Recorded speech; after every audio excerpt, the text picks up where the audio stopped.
Tens of thousands continue to protest in the streets of Venezuela's capital after opposition leader Leopoldo Lopez handed himself over to the National Guard. The government says Lopez caused violent protests last week that killed at least 4 people. CCTV's Martin Live from died down, or are there still people out there?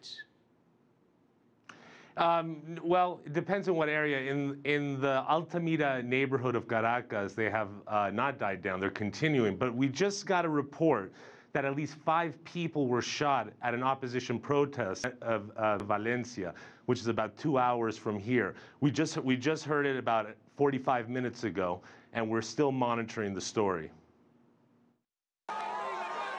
The manhunt for Venezuelan opposition leader Leopoldo Lopez is finally over.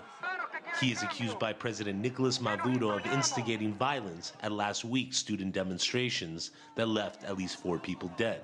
But on Tuesday, Lopez, a 42-year-old Harvard-trained economist, finally turned himself in to authorities.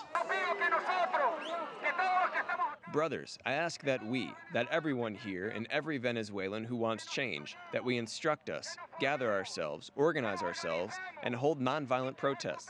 The mass protest of volition, souls, and hearts that want change, but without hurting others. I ask you not to lose faith. Before surrendering to the National Guard, he held a huge white-clad march which blocked traffic in the streets of Caracas. Maduro accuses Lopez of using these mass protests as a cover to overthrow him from power. The week-long student demonstrations have shaken this country.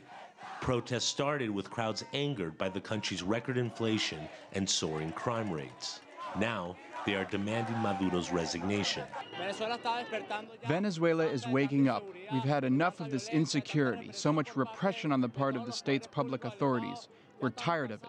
In response to Lopez's march, the Maduro government held its own rival rally sponsored by the state oil company near the opposition march. Red-shirted supporters are adamant in their support for the Venezuelan president. The oil industry is with President Maduro, with his economic measures, in order to counter everything that the Venezuelan oligarchy is doing.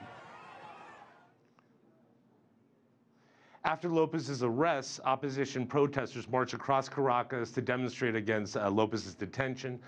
Student leaders say they plan to continue demonstrations throughout the week. And also, we just got, like I mentioned earlier, we just got reports of 5 people were shot in an opposition protest in the Venezuelan city of Valencia. We will keep on monitoring that story. All right, Martin Markovitz live for us in Caracas. Thank you.